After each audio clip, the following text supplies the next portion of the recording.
शादी के 1 साल बाद ही मेरे पति इस दुनिया और मेरी ज़िंदगी से हमेशा के लिए चले गए।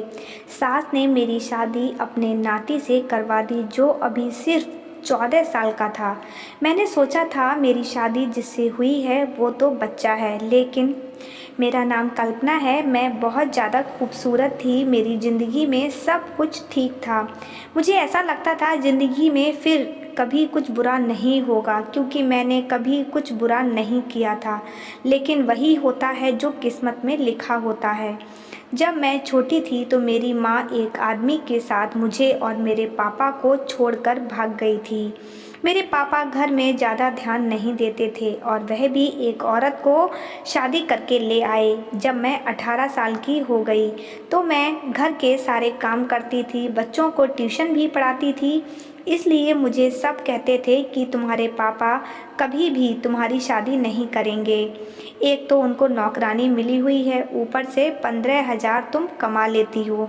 पापा जो कह देते वही होता। शायद यही वजह थी कि बात बदल गई थी। मैं 10 से 15,000 तक आराम से कमा लेती थी, जो कि सौतेली माँ मुझसे ले लिया करती थी। लेकिन फिर भी एक दिन मुझे मेरी सौतेली माँ ने बताया कि तुम्हारे लिए रिश्ता देख लिया है। तो मैं हैरान रह गई। मुझे लगा मजाक कर रही हैं, लेकिन उन्होंने यह नहीं कहा था कि तुम्हारे लिए रिश्ता देखने वाले आ रहे हैं। उन्होंने कहा कि तुम्हारे लिए रिश्ता देख लिया है, बात भी पक्की कर दी है, तुम शादी की तैयारी कर लो, 1 महीने में तुम्हारी शादी हो जाएगी। मैं हैरान थी लेकिन अंदर से खुश भी हुई, क्योंकि मेरी ज़िंदगी का एक नया मोड़ आने वाला था। मैंने तो अपने दिल से यह बात निकाल दी थी कि मेरी शादी होगी, क्योंकि मुझे लगता था मेरी सौतेली माँ कभी मेरी शादी नहीं करवाएगी। लेकिन अब यह सब कुछ हो रहा था, इसलिए मैं बहुत ज़्यादा खुश थी। खुशी खुशी शादी की तैयारी में लग गई। शादी की रात भी बहुत कुछ अजीब हुआ। मैंने अपने पति को देखा ही नहीं था। हम लोगों को साथ बैठाया गया था, लेकिन मैं नीचे देख रही थी। इतनी हिम्मत कहाँ होती है दुल्हन में कि सर उठा ले और गर्दन घुमाकर अपने पति को 2 पल देख ले। मैंने भी नहीं देखा था। उसके बाद जब कमरे में बैठी तभी अपने पति को देखा तो पता चला कि वह बहुत अच्छा इंसान है। उसने पहले ही दिन मेरा बहुत सम्मान किया। उसके घर में सिर्फ उसकी माँ थी और एक बहन थी, और बहन का 14 साल का एक बेटा था। उसने मुझे बताया कि मेरी बहन का बेटा मेरे बच्चों की तरह है, पर मेरा बहुत लगाव है। वैसे तो उसकी उम्र सिर्फ 14 साल है, लेकिन मेरे लिए तो वह इससे भी ज़्यादा छोटा है, क्योंकि उसने मुझे कहा कि वह 2 साल का था तो उसके पापा इस दुनिया से चले गए थे और वह कुछ जानता ही नहीं था। इसलिए उसके पापा की जगह मैंने ले ली और रोज़ रात को मैं उसे अपने सीने पर सुलाया करता। तब से वह मेरे लिए ऐसा है जैसे मेरा अपना बच्चा है। मेरी ननद के बेटे का नाम शिव था। मेरे पति ने कहा तुम हमेशा उसका ख्याल रखना। मैंने कहा ठीक है, आप चिंता ना करें, वह मेरे लिए भी छोटे भाई की तरह ही है। शादी की रात अच्छी गुजर गई। ऐसा लगता था ज़िंदगी भी अच्छी गुजर जाएगी। लेकिन सुबह हुई तो सास ने कुछ अजीब पूछा और मेरे कमरे में आ गई। मुझे इतनी शर्म आ रही थी, मैं शर्म से पानी पानी हो रही थी। मैं सोचने लगी औरतें इस तरह की हरकतें क्यों करती हैं। उसके बाद मैं अपने भांजे के पास थोड़ी देर बैठ गई। मेरी सास ने कहा अब तुम तैयार हो जाओ, रोज़ तुम्हें देखने के लिए रिश्तेदार आएंगे।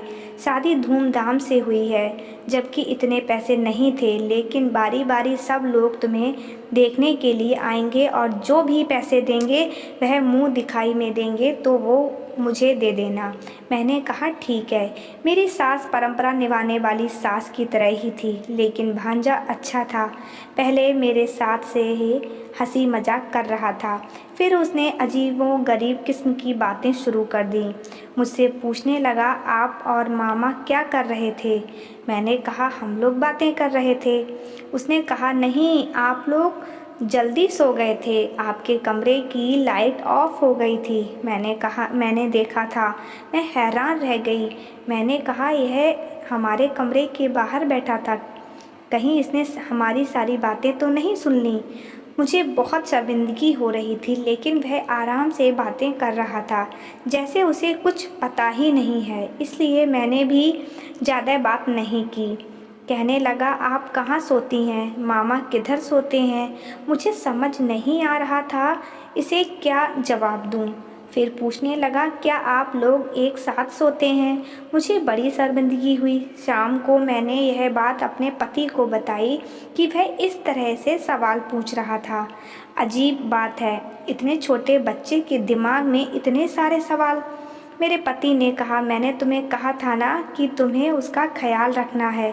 तुम पहले दिन ही उसकी शिकायत करने लग गई हो। मैंने कहा कि मैं शिकायत नहीं कर रही हूँ, लेकिन आजकल के बच्चों के दिमाग में इस तरह के सवाल नहीं होना चाहिए। मेरे पति ने कहा, इस उम्र में जिज्ञासा होती है, लोग सवाल पूछ लेते हैं। मेरा भांजा बहुत ज़्यादा मासूम है, उसका ख्याल रखना, उसकी कमज़ोरी, उसकी गलतियाँ तलाश करने को नहीं कहा है। यह बेचारा तुम्हारे आगे पीछे फिरता है, मामी मामी कहते, उसका मुंह नहीं थकता, और तुम हो कि उसके लिए इस तरह सोच रही हो। मैं तो हैरान थी कि मेरे पति को क्या हो गया था। वो वाकई अपने भांजे के लिए बहुत ज़्यादा इमोशनल थे। ये बात समझने में मुझे ज़्यादा देर नहीं लगी कि अगर मुझे अपने पति को खुश रखना है तो उनके सामने उनके भांजे की कोई भी बुराई नहीं करनी, नहीं तो उसे बुरा लग जाएगा। उसके बाद मैंने ऐसा कुछ भी नहीं किया। अभी हमारी शादी को 1 हफ्ता हुआ था। मेरे पति फिल्मी किस्म के इंसान थे। उसे मुझ में बहुत ज़्यादा दिलचस्पी थी। वो मुझे छोड़ते ही नहीं थे। एक दिन तो सुबह से मेरी सास मुझे आवाज़ दे रही थी, लेकिन मेरे पति मुझे अपने पास से उठने नहीं दे रहे थे। वो कह रहे थे, मुझसे अच्छी अच्छी बातें करो, मेरी आंखों में देखो। तुमने क्या कभी फिल्म नहीं देखी, जैसे फिल्मों में हीरो हीरोइन एक दूसरे के साथ बैठकर बातें करते हैं और मेरे पास बैठी रहो। मैंने कहा, आपकी माँ मुझे बुला रही हैं, कोई काम होगा, क्योंकि सुबह के 11 बज रहे थे। ये कोई 4 या 5 बजे का वक्त नहीं था, लेकिन मेरा पति मुझसे बातें कर रहा था। और फिर वही हुआ, मुझे मेरी सास से डांट पड़ती रही। मुझे इन लोगों का समझ ही नहीं आता था। ये लोग थोड़े से अजीब थे। मेरी सास आखिर कह ही दिया, तुमने तो आते ही मेरे बेटे को अपनी उंगलियों पर नचाना शुरू कर दिया है, तुम्हारे अलावा इसे कोई दिखाई ही नहीं देता। मैंने कहा, ऐसा कुछ नहीं है, अब वो खुद ही मेरा दीवाना है, तो मैं क्या कर सकती हूँ। लेकिन मेरे पति ने मुझे कहा था, मेरी माँ का हमेशा ख्याल रखना, उसको खुश रखना। इसलिए मैं सारे घर के काम अच्छे तरीके से करती थी, कभी कुछ भी नहीं बोलती थी, कोई जवाब भी नहीं देती थी उनको। अगर जवाब देती तो बहुत तरीके से, जिस पर वह गुस्सा नहीं होती। पर मेरी शादी को अभी 1 साल भी पूरा नहीं हुआ था जब मुझे एक बुरी खबर मिली। वो ये है कि मेरा पति इस दुनिया से चला गया। उसके बाद हम लोग बहुत ज़्यादा परेशान हो गए और सोचने लगे कि ये खबर झूठी हो। लेकिन जब लाश को घर लाया गया तो हमारे होश ही उड़ गए, और मेरी सास, मेरा भांजा और मेरी ननद, हम बुरी तरह चिल्ला रहे थे, रो रहे थे, भगवान से प्रार्थना कर रहे थे कि ये खबर भी झूठ हो। पर मेरा पति इस दुनिया से जा चुका था। ये दुख मेरे लिए बहुत बड़ा था। मेरे माँ बाप ने कहा, ये दुख तुम अपने ससुराल में ही पूरा करो, उसके बाद हम तुम्हें आकर ले जाएंगे। मैं रोती रही, तड़पती रही। मेरी सास मुझे कहती रही कि जब से तू आई है तूने मेरे बेटे को खा लिया, तेरे कदम ही मनहूस हैं। इस घर का वारिस चला गया, मेरा बेटा चला गया, सब कुछ बर्बाद हो गया, सब कुछ खत्म हो गया। तूने किया है ये सब। 4 महीने तूने ताने सुनने में ही मैंने गुजार दिए, लेकिन इसके बाद ये वक्त ख़त्म हो गया तो मैं ये सोचकर थोड़ी बेफिक्र थी कि अपनों के पास चली जाऊंगी। वैसे भी अब मेरी ज़िंदगी में खुश रहने के लिए क्या रह गया था। पापा ही थे मेरे अपने, बाकी तो मेरी माँ भी सौतेली थी। जब मेरी सौतेली माँ और मेरे पापा मुझे वापस लेने के लिए आए तो मेरी सास ने एक ऐसी बात की कि सब हैरान रह गए। मेरी सास का कहना था, मैं इसे वापस नहीं भेज सकती, ये मेरे बेटी की विधवा है। मेरे पापा ने कहा, आपका बेटा इस दुनिया में नहीं रहा, इसका यहाँ पर क्या काम। लेकिन मेरी सास का कहना था कि इसकी वजह से तो मेरा बेटा गया है, अब यह भी यहाँ से चली जाएगी क्या। मेरे घर में कमाने वाला कोई भी नहीं है। मेरी एक ही बेटी है जो विधवा है, उसका एक बेटा है जो अभी स्कूल में पढ़ता है। तो फिर क्या हम भूखे मर जाएंगे। ये मेरे बेटे की जगह कमाई करेगी और हमारा घर चलाएगी। मेरे पापा और मम्मी ने कहा, ये तो बहुत ही बुरी बात है, ऐसा नहीं होना चाहिए। लेकिन मेरी सास ने ठान ली थी। फिर मेरे पापा मेरी सास के बीच काफ़ी बहस हुई, कभी बात इस तरह जाती तो कभी उस तरफ। जब मुझसे पूछा गया तो जाहिर है मैं वापस जाना चाहती थी। मेरा भी इस घर में दम घुटता था, पर मेरी सास ने कहा यह यहाँ से नहीं जाएगी। मेरी सास ने अपने कुछ रिश्तेदारों को भी बुला लिया जो बुरी तरह से लड़ाई करने के लिए तैयार बैठे थे। अजीबोगरीब तरह की बातें कर रहे थे। फिर नतीजा यह निकला कि मेरी शादी दोबारा कर दी जाए तो फिर मैं इस घर में रह सकती हूँ। लेकिन इस घर में एक ही मर्द था, उसके साथ मेरी शादी कराने की बातें होने लगीं। सबने कहा छोटा है तो क्या हुआ, ये लड़की कौन सी 40 साल की है, इस तरह ये इस घर में रह जाएगी, इस घर में फिर से बहू बन जाएगी। मैं ये सब कुछ नहीं चाहती थी, लेकिन मेरी सास ने मेरे पापा को मना लिया। मेरी सौतेली माँ ने भी कहा, अच्छी बात है, अगर हम इसको अपने घर ले जाएंगे तो हमारा क्या फ़ायदा है, दोबारा इसकी शादी तो होगी नहीं, कहाँ से दोबारा रिश्ता तलाश करेंगे एक विधवा के लिए, रिश्ता कैसे मिलेगा। आजकल तो कुंवारी लड़कियों का रिश्ता नहीं मिलता, इसलिए इसको यहीं रहने दें। समाज वाले भी बातें करेंगे, एक बेटी अगर फिर से सुहागन बन रही हो तो इस ऑफ़र को ठुकराकर हम इसे अपने साथ ले जाएंगे तो हमारे घर में भी तो ये विधवा ही कहलाएगी। मेरी सौतेली माँ ने अजीबोगरीब बातें करके मेरे पापा को मना लिया।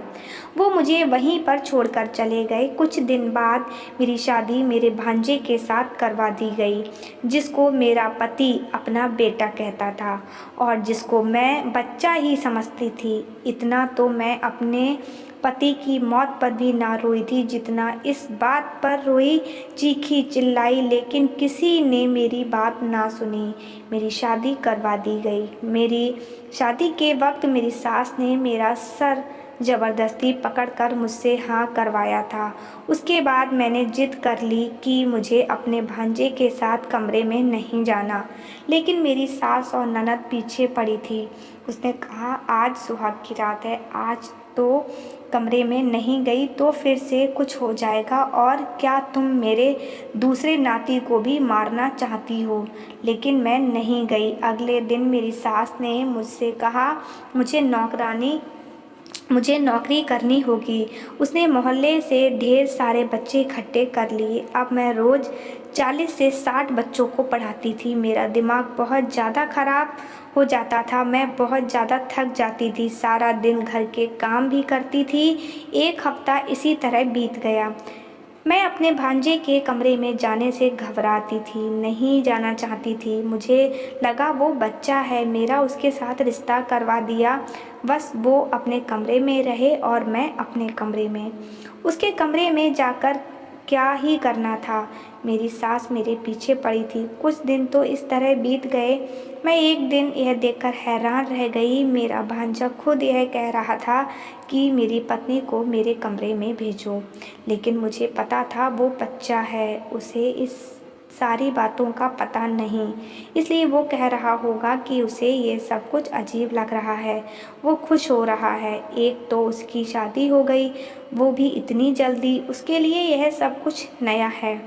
मैं हैरान रह गई कि उसके दिमाग में भी ऐसी बातें तो पहले ही दिन से थीं। मैं समझ गई थी कि उसे ऐसी चीज़ों का शौक़ है, लेकिन उसे यह नहीं पता था कि पत्नी क्या होती है। मेरी ज़िंदगी बर्बाद हो गई थी। मेरी ज़िंदगी में अब कुछ भी नहीं था। मैंने एक दिन सोच लिया कि मैं इस घर से भाग जाऊंगी। ये कोई इतना ज़्यादा मुश्किल नहीं था, इसलिए मैंने सोच लिया कि मुझे क्या करना है। लेकिन मेरे भांजे को पता चल गया। उसने कहा, फ़िक्र ना करें, मैं आपकी मदद करूँगा। जो भी आप कहेंगी मैं करूँगा, फ़िक्र मत करो, आपको कोई दिक्कत नहीं होगी, मैं आपका ख्याल रखूँगा। वह बातें तो इस तरह कर रहा था जैसे कि मैं सुनना चाहती थी। मैं बुरी तरह रोने लगी। मैं भी घर से भागना नहीं चाहती थी। भागकर कहाँ जाती? एक बार भाग जाती तो मुझ पर ठप्पा लग जाता कि यह घर से भाग गई। मैं एक इज्जतदार बाप की बेटी थी। मैंने सारी ज़िंदगी इज्जत से गुजारी थी। मैं अपने बाप का नाम कैसे बदनाम कर सकती थी? मैं बुरी तरह रोने लगी और अपने पति के साथ वापस आ गई। ऐसा पति नहीं चाहिए था।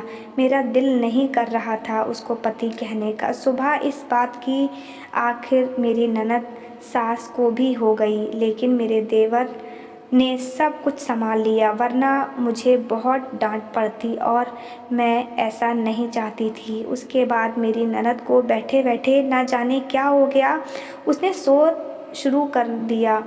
उसने कहा, आज तो तुम मेरे बेटे के कमरे में जाओगी। तुमने तमाशा बना लिया। इसकी पत्नी हो, पति पत्नी एक साथ रहेंगे तो क्या अलग अलग रहेंगे? यह बात बिल्कुल भी अच्छी नहीं है। मैंने बहुत सोचा। मेरी सास ने ज़बरदस्ती मुझे फिर से दुल्हन बनने को कहा। मुझे दुल्हन बनाकर कमरे में भेज दिया। एक पल को मैंने सोचा कि मैं अंदर से कमरे को ताला लगा लूं, लेकिन मैं ऐसा नहीं कर पाई क्योंकि मेरी सास ने पहले ही दरवाज़ा खोल दिया था। थोड़ी देर बाद मेरा भांजा कमरे में आ गया। मैंने कहा, ये तो बच्चा है, इसे डरा धमका कर सुला दूंगी। मुझे परेशान होने की ज़रूरत क्या है? मेरी सास भी खुश, मैं भी खुश। किसी को क्या पता चलेगा कि कमरे के अंदर क्या हो रहा है? मैं हैरान होने लगी कि ये ख्याल मुझे पहले क्यों नहीं आया।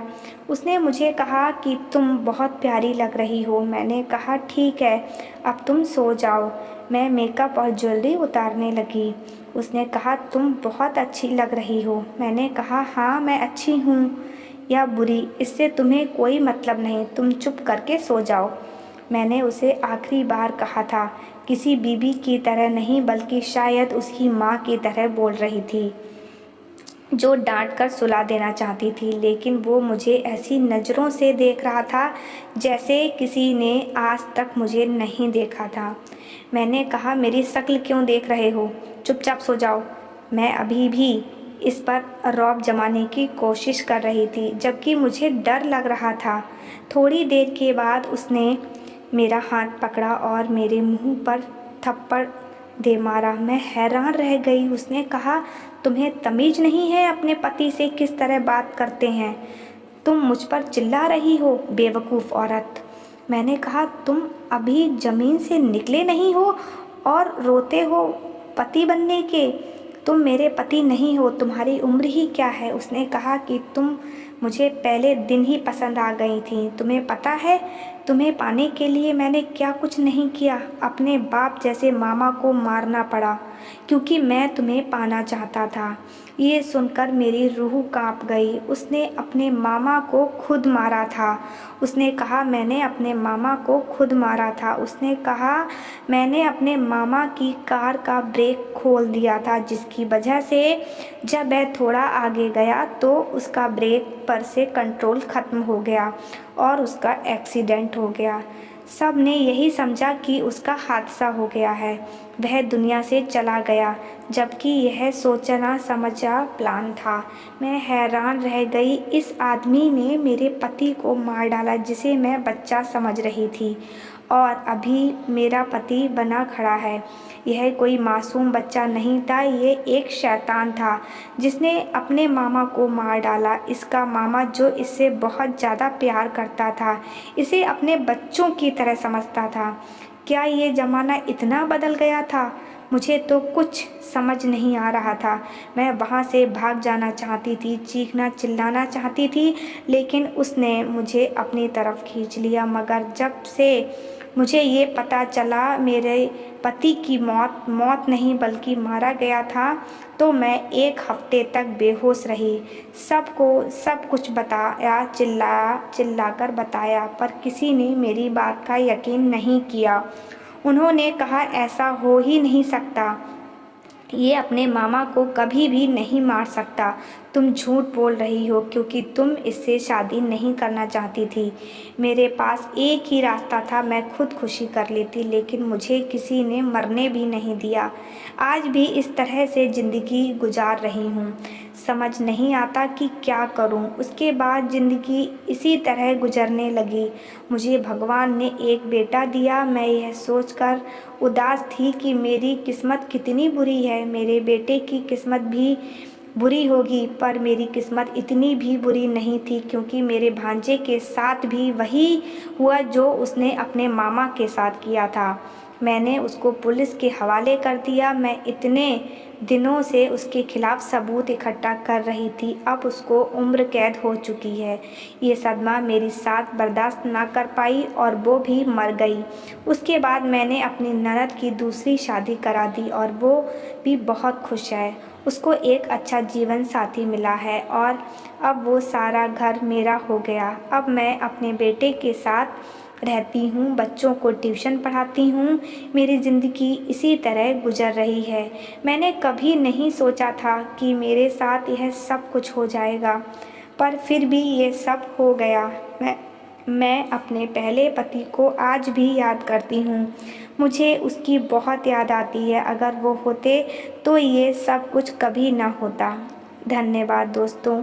आशा करती हूँ आपको ये वीडियो अच्छी लगी होगी, तो प्लीज़ मेरे चैनल को लाइक शेयर एंड सब्सक्राइब करना ना भूलें।